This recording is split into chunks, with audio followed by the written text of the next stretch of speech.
All right, geometry. Today we're going to be finishing activity 9 with lesson 9-4, which covers rotations.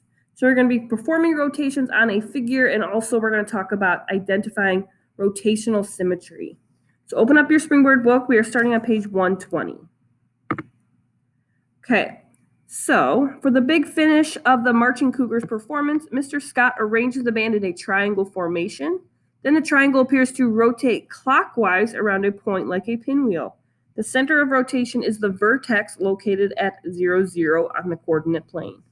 Okay, so we're starting with this, we'll call this our pre-image, and he's saying that they're going to rotate clockwise. Now, I pulled out a clock here just so we can kind of talk about clockwise and counterclockwise, because the direction is going to matter here when we start actually doing rotations. So if we're doing something and we're going clockwise, that means we're following the direction the clock would, so the minute hand, the second hand, all that. So if we're going clockwise, it means we're starting at our point and kind of turning it to the right. Okay, so that would be what we would call clockwise. Now, counterclockwise is when we would go kind of against a clock. We would start at a point and we would kind of rotate it, okay, down and towards the left. So we're going against the way a clock normally changes.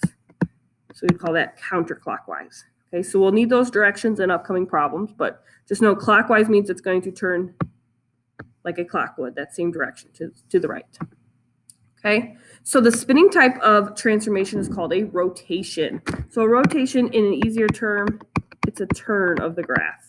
Okay, and it's defined by the center of rotation and the angle of rotation. So basically, where is it rotating about, what point, and what direction is it traveling, and how much did it rotate, what kind of degree of turn. Okay, so they have some rules here, but let me kind of discuss where they come from first. So in a picture here, if we're on a coordinate plane, one whole circle would be 360 degrees. So if we think of each graph, if we cut this kind of into fours like a graph is, 360 divided by 4 is 90. So each time you kind of turn the coordinate plane, you're going to do a 90-degree rotation. Another turn would be 180, 270, and then a full 360. So we can kind of think of the graph as kind of cut into fours. So each time you do a turn, that's kind of 90 degrees on the coordinate plane. So they broke down how we actually can do rotations using the points, x, comma, y, by kind of following these rules. So your book lists them here in that paragraph, so I just kind of wrote them out on the side.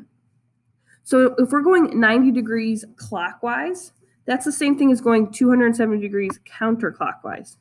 So again, if I go 90 degrees clockwise, that would be one turn to the right. But if I go 270 degrees counterclockwise, that would be 1, 2, 3 turns to the left. Okay, so the direction are kind of the same thing.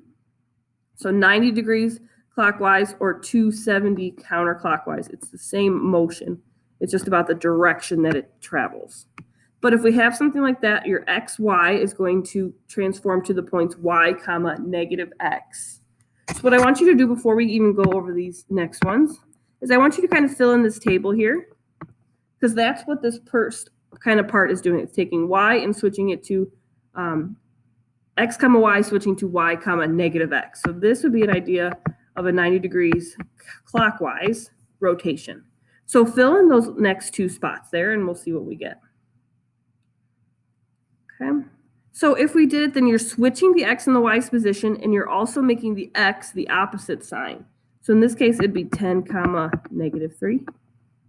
Or sorry, 10, comma, positive 3. And then if we did 0, 0, well, you're not going to really change anything on that one. So that one's kind of a trick one, but there you go.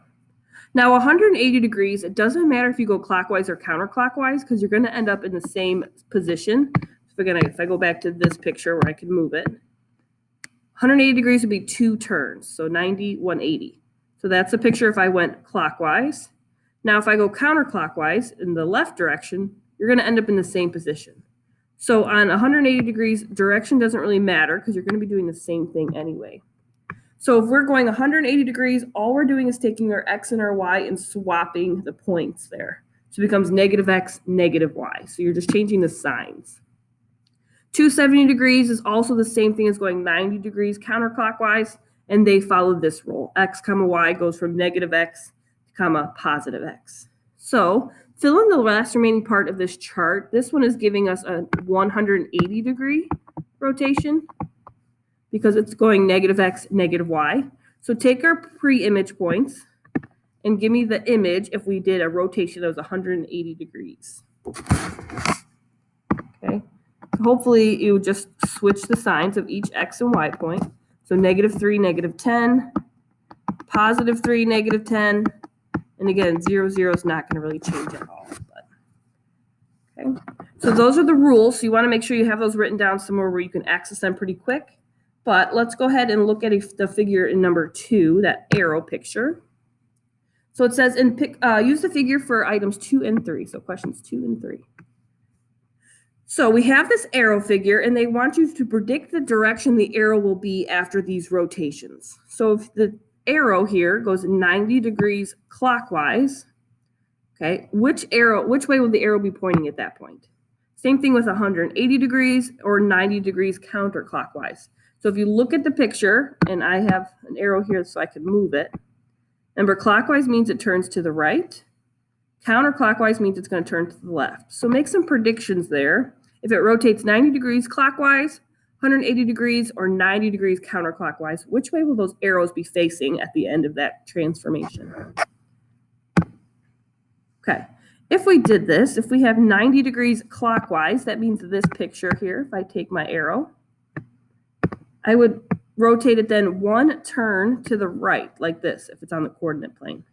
So that arrow then is pointing to the right. If I go 180 degrees, that means I just go one more click, kind of go 2 turns. So that would be 180 degrees. So that kind of moves it. So now the arrow is pointing down. And lastly, if I take my arrow, go back to the start here, and I move it 90 degrees counterclockwise, that just means I rotate it to the left, one turn. So one turn counterclockwise would be pointing to the left there. Okay, so if we have to draw on these rotations, it's going to end up kind of looking like this. And I tried to color code it as best I could, but 90 degrees clockwise would be pointing to the right, 180 would move it down. And again, we're all rotating around the point 0, 0 here. So that's kind of the point that they're rotating it about each turn. So again, a rotation is a turn. You're turning your picture around the coordinate plane. Okay. So we're going to kind of skip ahead here a little bit. I want you to all actually skip ahead to page 124. So this page here. So this page, I'm just going to kind of go over the notation and how to read it.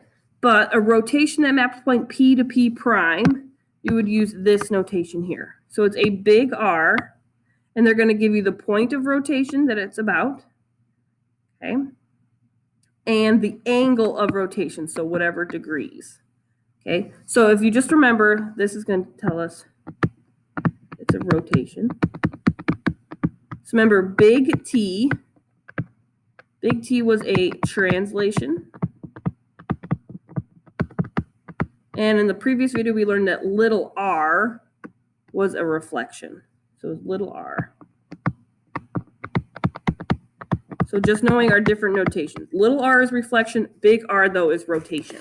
So if I look at 11, I'm not actually going to do these rotations. I'm just going to talk about how to read this. So what this is saying, it's a rotation. And it's around the point O. So we'll say about O. And since that's a negative 90 degrees, that's going to tell us that it's 90 degrees counterclockwise. A negative direction means counterclockwise. A positive direction means clockwise. So I'm going to abbreviate here for that. But in B, that's giving us a rotation about the point C, and it's going 90 degrees clockwise. So again, positive is clockwise. A negative degree of rotation is counterclockwise. So just knowing how to read that notation is important. Okay. All right, last thing we're going to cover today is this thing that is talked about is rotational symmetry. So what that means is that's a rotation of less than 360 degrees can map the shape onto itself. So what that means is if I take a picture and I rotate it, if it can rotate and become the same picture again in the same position in less than 360 degrees, then it has rotational symmetry.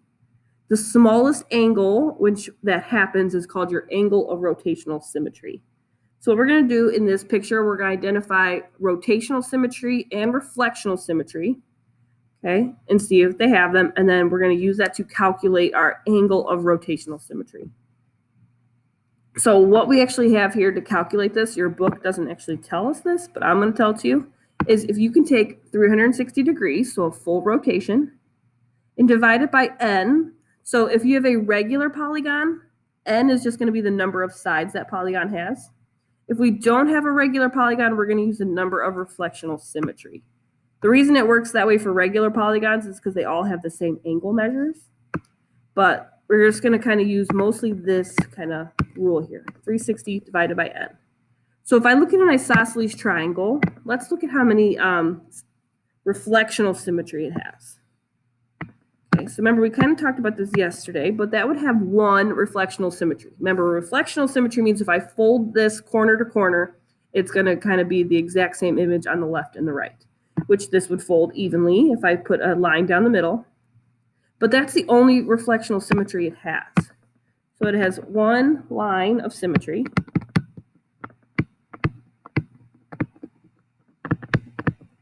Okay. So to find the angle to see if it has reflectional symmetry, what that means is if I take this shape and I turn it, when do I actually get the same shape again? So far, I don't have it yet. So actually, it doesn't happen until I do a full turn. And the reason that is because it only has one line of symmetry. So if I took 360 and I divided it by n, my one line of symmetry, I get 360. 360 divided by 1 is just 360. So in this case, it does not have rotational symmetry. Because rotational symmetry only happens if it can hit that figure again in less than 360 degrees. In this case, we don't have any.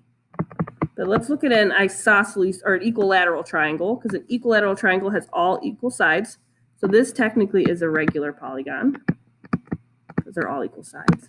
But if I take this and I turn it, so far we don't have the same picture. But if I keep turning it a little bit more, you see how that's the same image? I know it's in a different placement, but it's the same thing. So we can hit the same image, it can map onto itself before it does one full turn. That was only kind of a little bit more than 90 degrees. So the way we can do this, since this is a regular polygon, it has 3 sides, right? So we can use n as 3. So if we take 360 and divide it by 3, we'll get the rotational symmetry. So at 120 degrees, this picture will become the same image. It'll map onto itself. So that is our rotational symmetry. Okay. So let's just skip to letter D here, where we have a regular hexagon.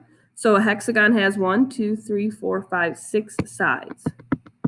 So if it's a regular hexagon with 6 sides, what is that rotational symmetry? I'm going to have you guys find this one on your own. So follow this little formula here. It's a regular polygon, so it's just 360 divided by n. Okay, you should have got that it has 6, it will repeat itself in 60 degrees. So if I take this picture and I rotate it, you see I don't even get one full turn really before it kind of is mapping onto itself again. So I don't have to complete a whole circle to get the same picture. I only have to go 60 degrees to get the same picture. And again, we find that by taking 360, dividing it by the number of sides because it is a regular polygon. We could also look at its line of symmetries, right? We have one there, diagonals. So that's 4, and then we also have this one, 5 and 6. So it does also have 6 lines of symmetry. So I could also use 6 for my n as well. But since it's a regular polygon, that just tells me how many sides it has. So I'm going to take 360 divided by n. Okay. So again, just knowing that a rotation is a turn in the picture. So if you're turning something, you're rotating it about. And then just being really sure that you can recognize this notation and what means what. Big R is rotation. Big T is a translation. Little r is a reflection.